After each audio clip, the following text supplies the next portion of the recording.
College? Classic? Did you say college classic campus? You did. I heard ya. Okay. We're in chapter 11. No more slave, but what? No more slave, but what? No more slave, but okay. Wait.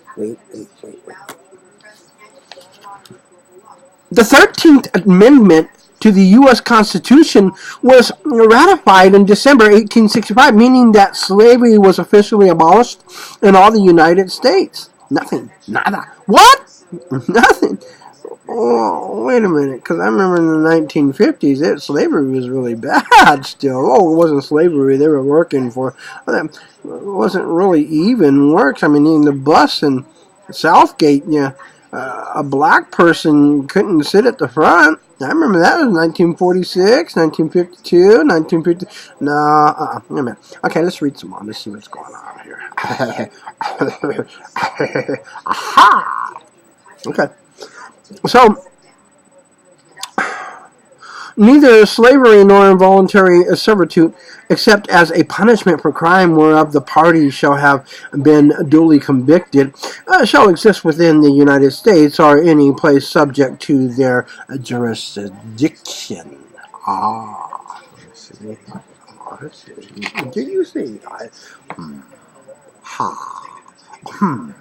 Hey. Mm-hmm. Okay, now follow the resurrection or the reconstruction. I was going to say resurrection. Why? Okay. So now follow the... I was thinking of Pastor Harrigan. Okay, I don't pronounce that name right. He didn't. I was going to say, Pastor Harrigan, how you doing? I'm not doing too good today. I was wondering if you can take a walk and I'll talk to you for a minute. No. I'm so bad sometimes. He says, okay, Chris Ibarra, how you doing?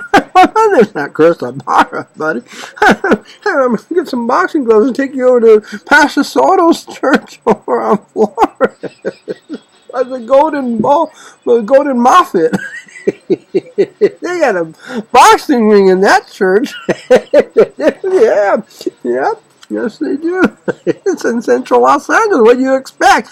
Oh, what? What'd you say about Jesus? Well, come on up in here. You got one of the brothers over there. Hey, brother, how you doing, man? He was disrespecting Jesus Christ, man. I got to take him over to the ring. Take him. The curtain pulls out of the way. Here comes Pastor. And this ring we got, brother. Here we got this gangster from down the street.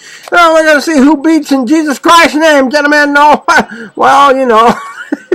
There they go. Brother Tony comes in. Bing, bing, bing. Fights on. Take your money. In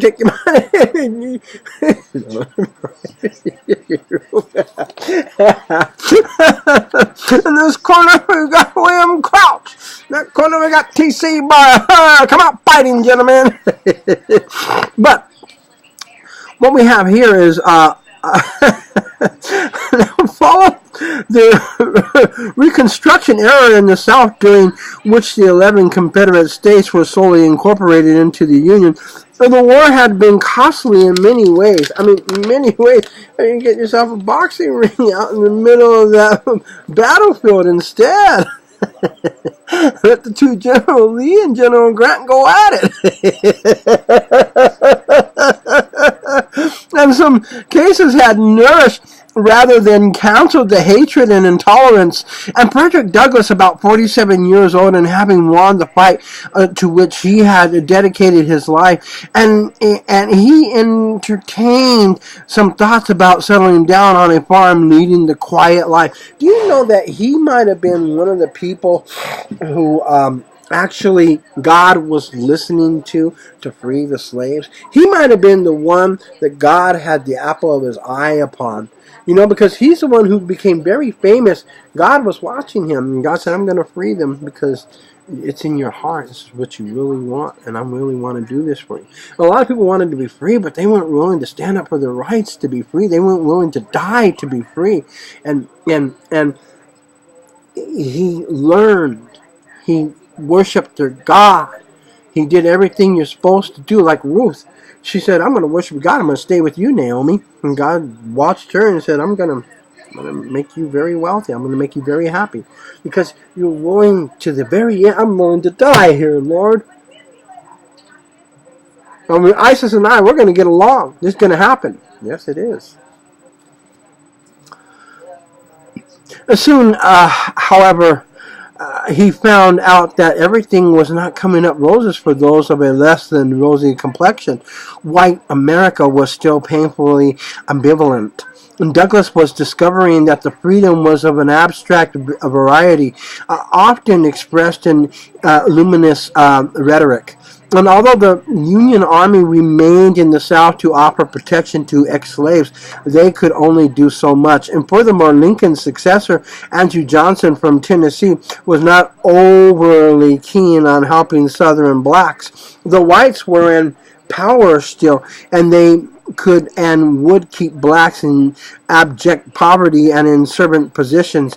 And if an ex-slave had no permanent employment, he or she could be arrested and fined heavily. Since they would not have money for the fines, they would be hired out to local industries. They were still virtual slaves. And when they found work, they were paid less than white workers. They were prevented from buying land, and so on. That's very terrible when you think about the way slavery is still needed some ignition, some igniting, some goal. And really what it needed? It needed more Jesus Christ, right? No, that wasn't the problem. America needed more Jesus Christ. This is around the time of Mormonism. They needed more Jesus Christ. It's College Classic Campuses. I'm TC Bar. God bless you.